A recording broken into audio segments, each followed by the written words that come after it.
Hey everybody, it's Ron again over at Becoming Enlightened Together.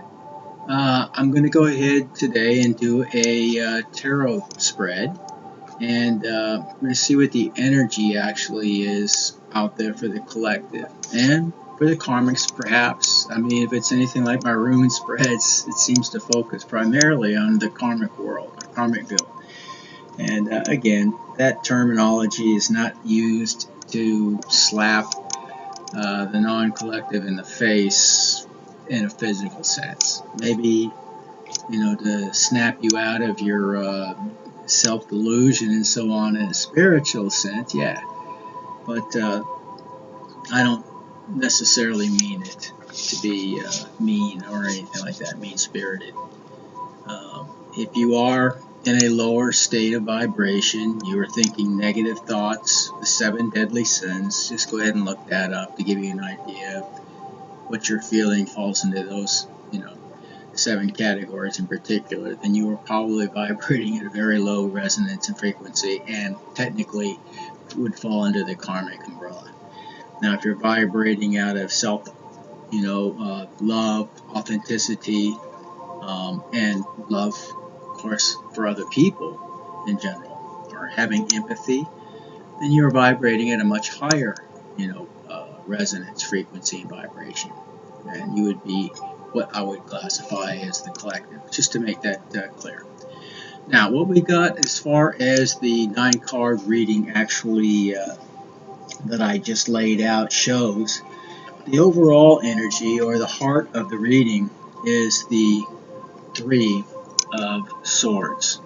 Now, the 3 of Swords basically, it talks about heartbreak and betrayal, loneliness, third-party cheating, feeling abandoned and rejected, separated, perhaps unaware and, unwillfully acknowledging something or contemplating something, hurting someone else, feeling or lacking forgiveness, um, enemies, head off potential troubles before it arrives. It can mean a lot of different things, depending.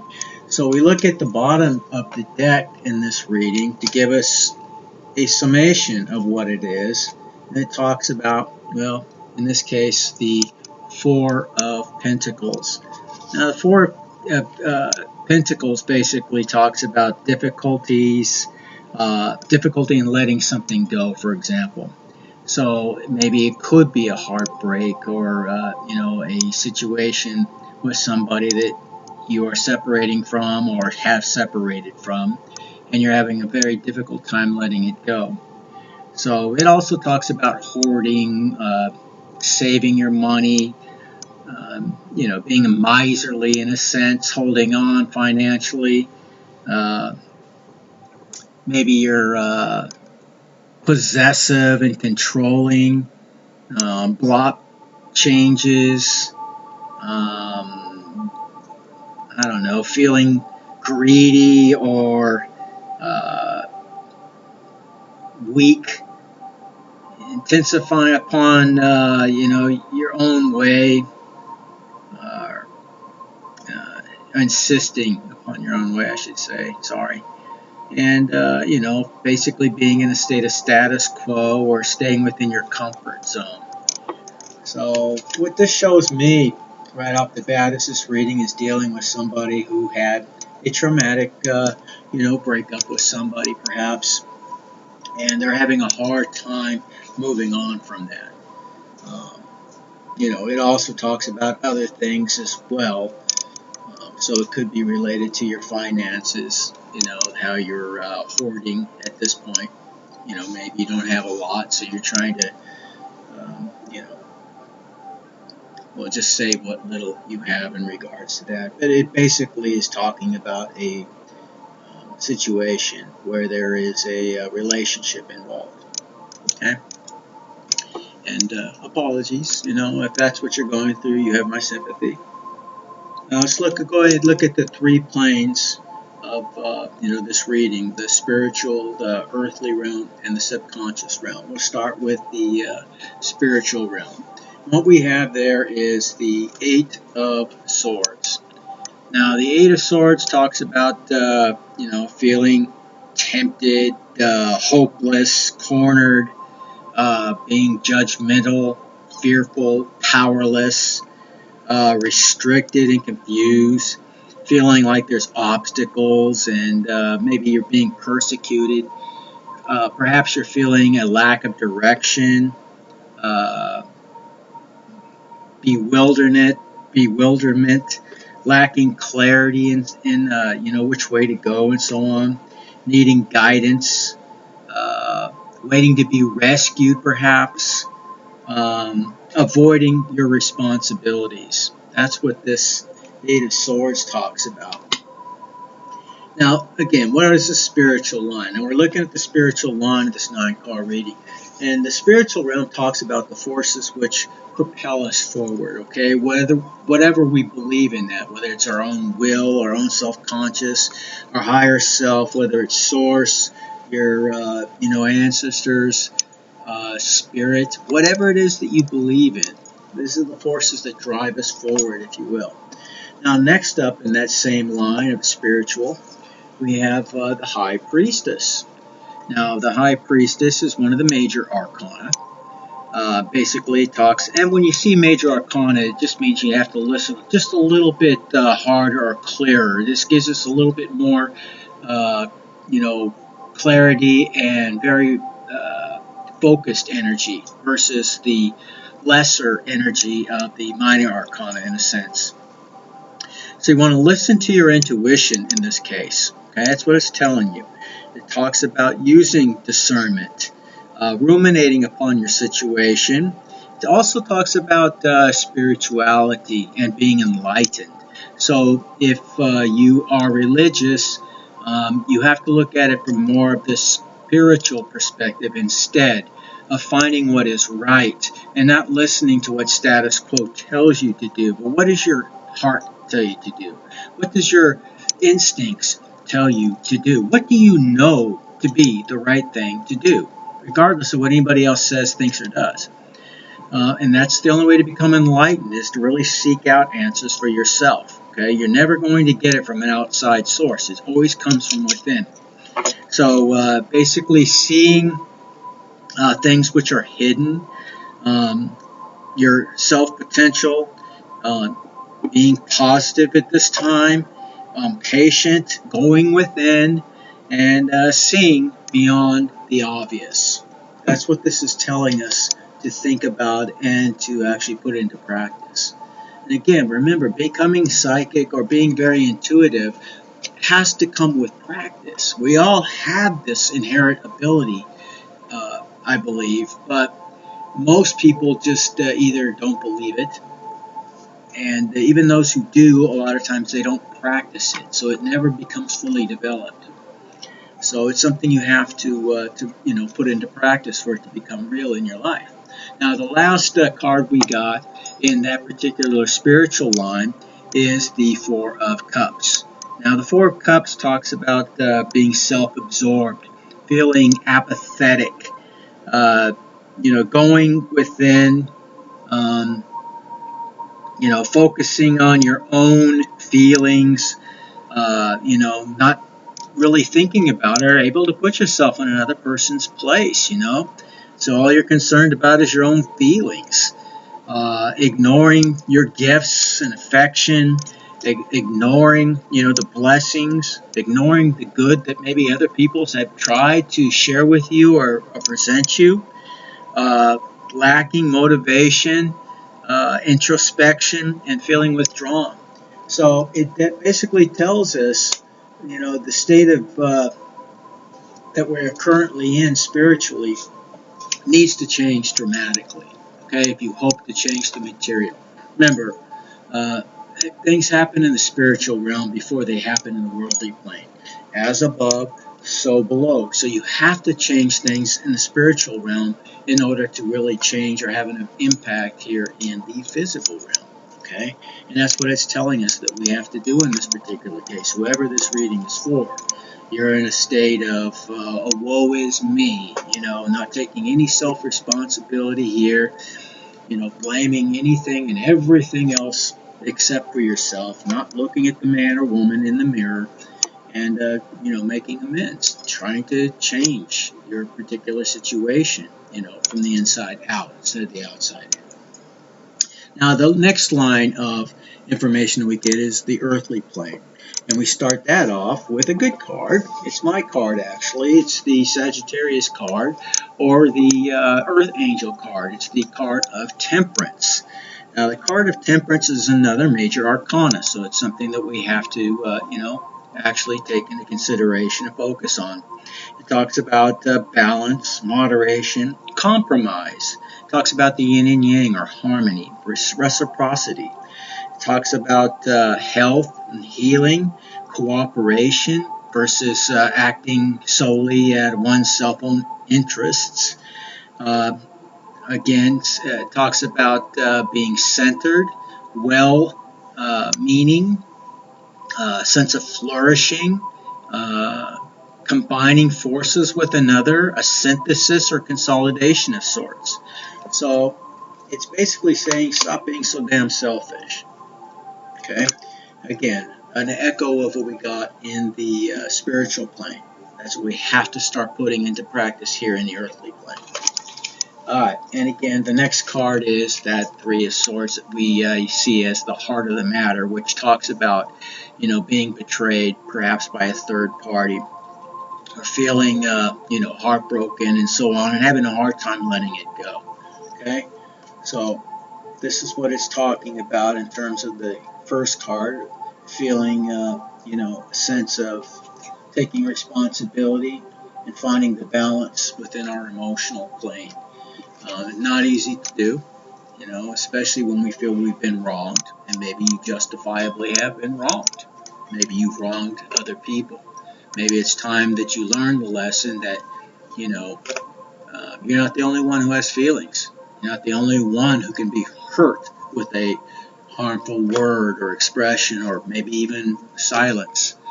All of these things, play their part in our, our journey as far as our learning experience goes. Okay. Now the final card we got in the earthly plane is a more, it's the Nine of Pentacles. And again, Pentacles represent anything dealing with materialism of any way, as far as gain and so on. So it can also talk about discipline and self-reliance. It talks about self-control, restraint, and doing it alone, being more independent. Not looking for, help from outside source, but from the inside of ourselves, And it's not saying that there's anything wrong with asking for help. That's quite the contrary of what this means. It means maybe you've been too dependent upon other people to do things for you, or to make things right for you, or to tell you how wonderful or great you are, instead of actually going out there and, earning that in the reality of that, being that person in real life. That's what it's saying, okay? So get off your duff, get out there and, do that which is right. And you know what's right. We all do. No matter what we, want others to believe, or whatever the case may be. Now, the final line is that of the subconscious. Then we'll get into past, present, future, okay? So the subconscious card that we pull first, in this case, is the Knight of Wands. This is a fire sign, Sagittarius sign again.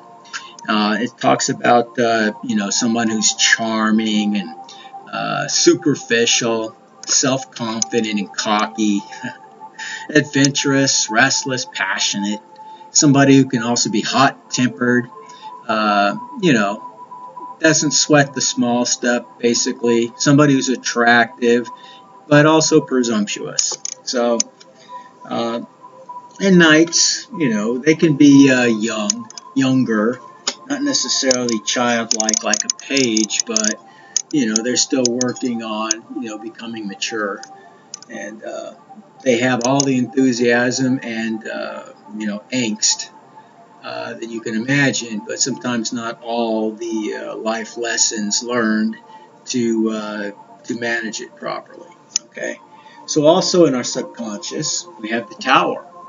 Now the tower is not always bad. Okay, it's another major arcana, so we have to basically take this into more consideration. It talks about sudden change. Okay, talks about releasing something or the downfall of something, a revelation of something, uh, upheaval, surprise, maybe crisis, yes.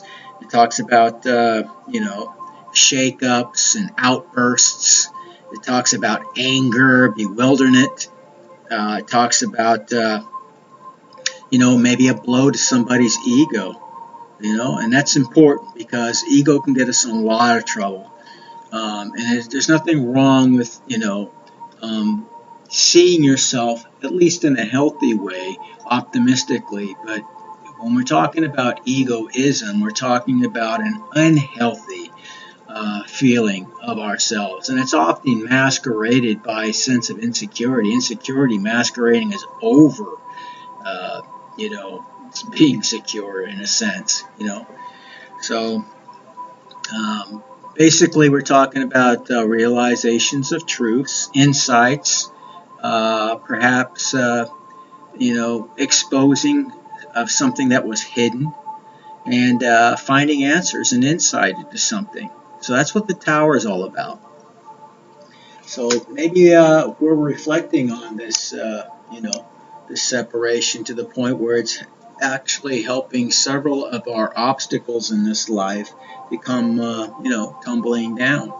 It's things that were put in place to protect us is what a lot of egoism is, actually. It's a protective barrier we put up there so nobody can really get in, penetrate, and hurt us. But it's not, strength. It's the opposite of that. In order to be really loving and productive in this world, we have to be able to allow people in. And we can't do that if we have our walls, 50 feet high, and, guarded, and concertina wire and electrified fences and all this other things, man-eating crocodiles and a moat, all this kind of stuff before somebody can get through to us. I know it's kind of an over-exaggeration, but I think you get the point. We do put these barriers up to protect ourselves, and sometimes rightfully so when you've been hurt a number of times. But you're not the only person that's been hurt. You have to also be willing to let your guard down, especially when somebody who has not hurt you has made every possible attempt to, to be there for you and to be kind to you and maybe even to love you. Okay? I mean, imagine being in their place. By you denying them, the ability to do so, you're actually telling them in a sense that you just don't find them worthy and their love worthy, to be accepted.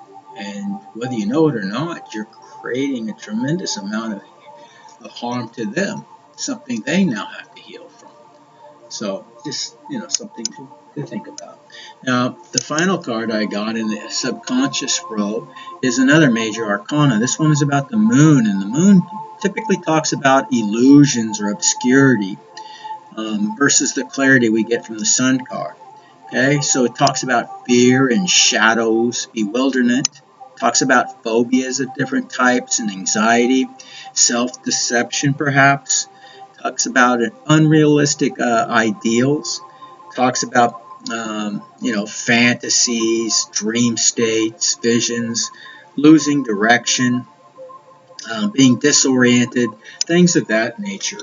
Okay, so that's what our subconscious is dealing with at this time. So again, all we have to do is put into practice the things we know are right, as hard as they are, and as vulnerable as it may make you feel, which means you're going to be uncomfortable, because that's the only way to correct these situations. It always comes with a certain amount of discomfort or pain, and that causes us to grow. If you're not willing to do that, if you expect everything to be easy for you all the time, you're not going to grow. And as a result of that, well, you're stuck in the same stagnant position, and you start to decay. You start to deteriorate. You start to fade away. And it's just, it's a law of the universe, so to speak. There are many laws we've talked about. You can talk about them as being laws of physics. You can talk about the laws of the universe, karmic laws. I mean, we can look at it many, many different ways. And when you really want to break it down from a philosophical or religious perspective, there's even other things we have to consider in terms of like the Gnostic belief system and how the archonic forces are what we would classify as being jinn-like or demonic-like or whatever the case may be, was set boundaries and restrictions upon our world to get us to believe one thing and do another when we're trying to gain a sense of actual freedom from this matrix system. So it'd be like, the Agent Smiths, if you will, from a matrix, metaphoric standpoint, or, the machines who are running things and keeping everybody who hasn't taken, their proper colored pill asleep, in this land of dreams, so to speak. So I know I get off in these tangents, but it's so deep for me, and I just love to think about these types of things and how it relates to all the other information that I have thus, accumulated over my lifetime. All right, so let's look at past, present, and future now. All right, so we've already looked at, 4 different pieces of information so far. We've looked at the heart and the summation of the reading. We've looked at both the spiritual, earthly, and the subconscious realms. Now, that's actually,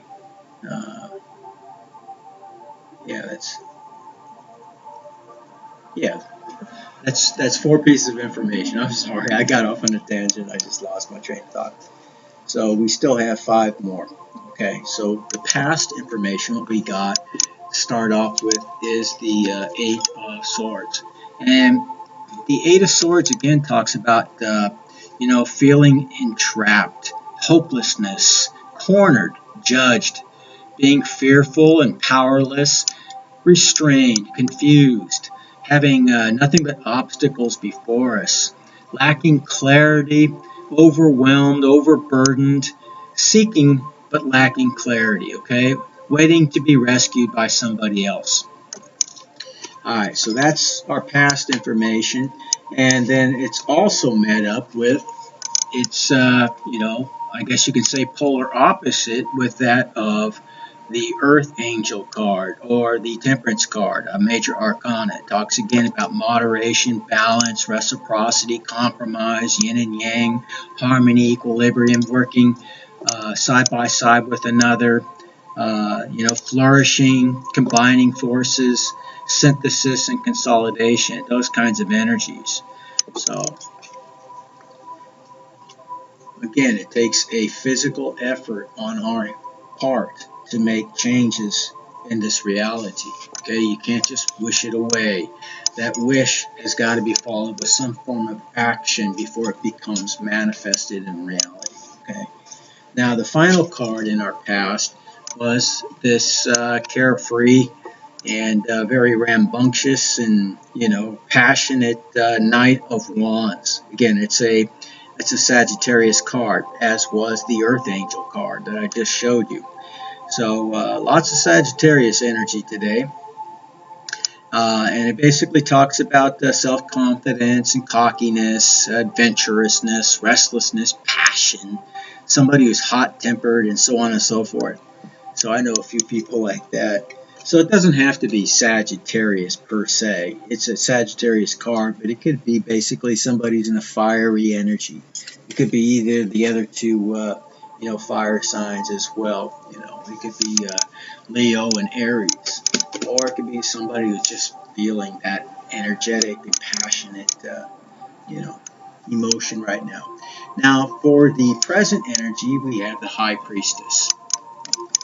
The High Priestess basically, again, being a major arcana, so we have to take it into consideration a little bit more so, as basically somebody who's listening to their intuition, or you need to listen to your intuition, or maybe you're learning how to listen to your intuition.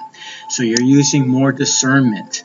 You are ruminating more on the facts, at least as you see them. You're becoming more spiritually enlightened, seeing things that are hidden, seeing the potential and the positivity of something. Okay? That's our present energy. But what we're actually experiencing, or we're still trying to get out of, is this feeling that we have from this being, if you will, betrayed. With the Three of Swords, you've got that heartbreak and loneliness, third party cheating, backstabbing. So it doesn't always have to mean, a romantic relationship gone south. It could be any type of relationship gone south, really. Okay? But that's what it talks about. Somebody who's slandering you, somebody who abandoned you, rejected you, separated from you, feeling unaware, and somebody contemplating, or somebody that feels hurt by someone else or has hurt someone else. Somebody basically enemies you're trying to head off ahead of time. Um, feeling troubled before it even arrives. Things of that nature. Uh, You could look at the present as well as the future in terms of feeling this type of, neglect and sorrow. And we get that echoed again with the final card in our present energy, which again is another major arcana with the Tower card. It talks about sudden and unexpected changes, releases of something, the downfall of something, a revelation of something. Maybe upheaval and surprise, crisis, shake-ups, outbursts, anger, bewilderment, a blow to someone's ego, insights, truths being revealed, and finding answers and insight to a question. So we are coming to terms with the facts as they are being basically presented to us. All right, and it's good because, again, any type of growth only comes with a little bit of pain.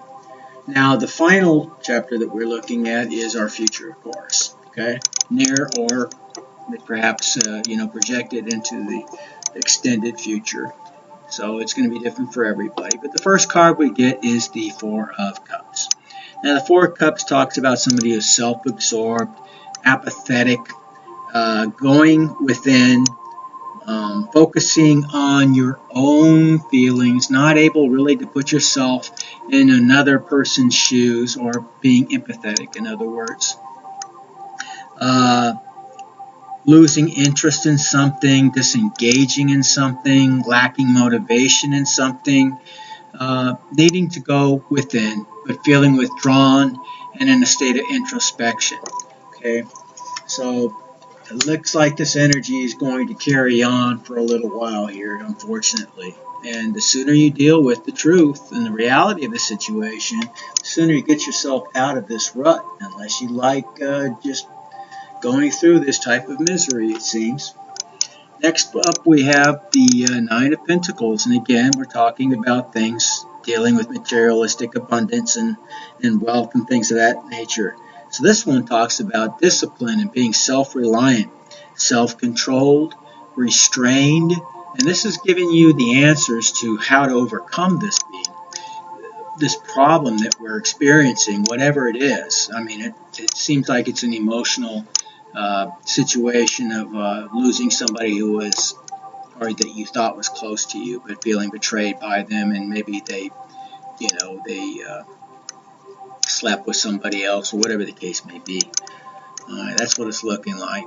But it's only going to come with your own self-reliance, self-sufficiency, self-control, using self-restraint, doing it alone, being a lone wolf, and learning to live comfortably and so on your own. And that is a skill, that has to be developed. Most people are born with a sense of wanting to be around other people, even if it's only a single person.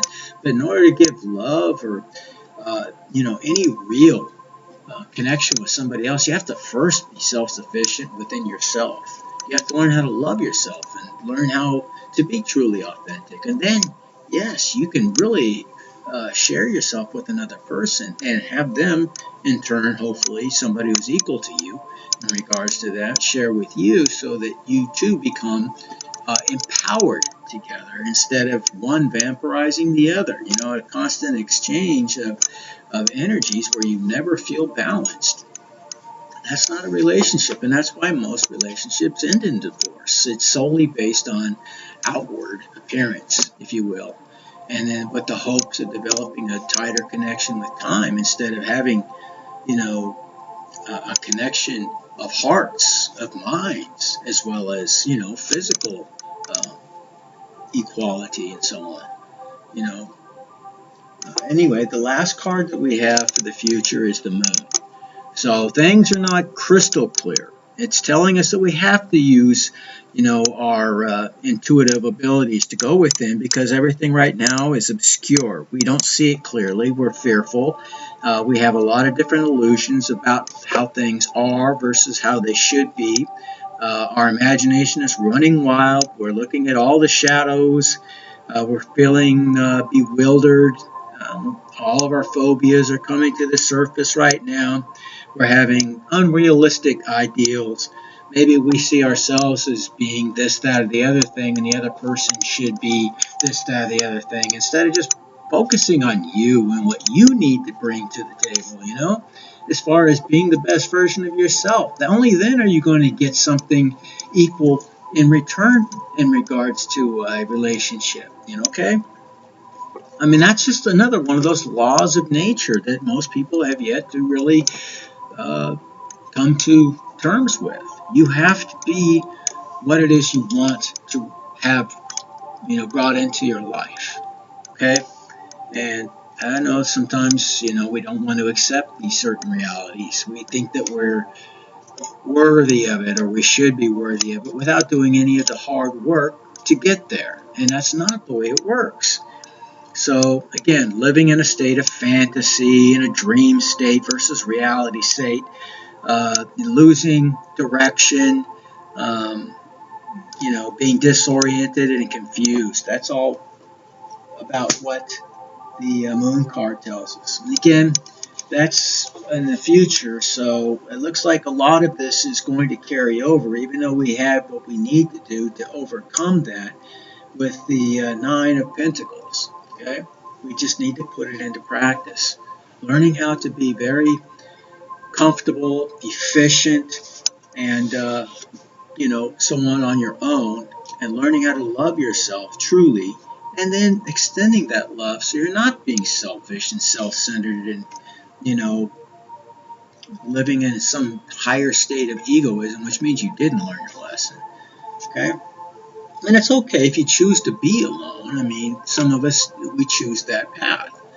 And I choose to be that way until I find the right person, and I've made a lot of mistakes in regards to that in my life. And I'm sure most of you have done the same. If you're fortunate enough to marry the person you first fell in love with and you're still very much in love with that person, then you are very rare indeed. And I say congratulations, you did it right. Okay, so you've learned your lessons over your previous lifetimes, and some of us, well, we still had karma to clear out in regards to that. We had to learn the hard way. All right, so let's look at some other possible pieces of information and insight that we can get. And we look at that from the diamond layout of the 9 cards. So we're looking at north, east, south, and west cards, okay? Center of each line. And we start that off again with the High Priestess. Using our intuition, going within, using discernment, becoming more spiritual and less religious, less dogmatic, and more really going within and learning who we are and how to be the best version of ourselves we can be, our highest potential. So thinking with positivity, becoming more patient, and seeing beyond the obvious. The next piece of information we get is, again, the 9 of Pentacles. which is very good as far as being disciplined, self-reliant, learning to love oneself, doing it alone, becoming a lone wolf or somebody who is a lone wolf, and living comfortably. Okay, perhaps the person you have your eye on is in that state of energy. Now, next we have the Tower. Again, another major arcana card. Talks about sudden changes, sometimes something blowing up in our face, shake up, outbursts, anger, uh, you know, being humiliated or humbled, blow to our ego, and sometimes that's essential for us to get us to grow. Exposure of the hidden or those things hidden, finding and answers and insight to our much needed questions. Okay, so those things are coming. And then finally, what we have to prove to that is another major arcana, the Temperance card, the Earth Angel card, where it talks about finally getting that balance and that sense of reciprocity, compromise, basically flourishing and feeling really centered, uh, basically combining forces with somebody else, maybe somebody that you are, having a passionate new love affair with, somebody you are synthesizing with and consolidating with. So that's all very positive and exactly the opposite of the energy that we had previously gotten. So that is your reading for today. And basically what it tells us is that for those out there who are going through this negative energy, this breakup, feeling very much, I guess you can say, only interested in our own feelings, thoughts, emotions, not being able to put ourselves in another person's shoes, uh, being in self-pity, loathing, uh, it just talks about a lot of the negative energies that we need to overcome, and we can basically do so by learning how to be self-efficient, more loving of ourselves, finding out who we are in the inside and allowing that inside love to come out and manifest, to draw to us somebody of equal energetic abilities and capabilities and I guess you could say energy. You bring to you that which you yourself are. So either good or bad. Right? And that's basically the moral of this story. Be the change you want to see. That's what I would call this. And that's what I'm going to entitle this, I believe. Okay. So as always, to everybody out there on this site, and the handful of people that are out there, I don't do this for money. I do this to try to help, in the ways that I believe I've been gifted with, and this is one of those things. So I don't need a lot of people to feel that it's worthy to do. It would be nice to have a few extra people out there that I know that I'm reaching, but it doesn't necessarily have to be that way for me to do this. So for all the handful of people who are out there watching, of course, stay victorious. Think victory. Never concede to defeat, ever. Okay, because that's the only way one person can be defeated. That's when they give up, as Bruce Lee would say. There's no defeat until admission of that defeat, giving in, giving up. So don't. And then I will see you all someday in that final epic battle of good versus evil, so to speak, in Valhalla. Take care.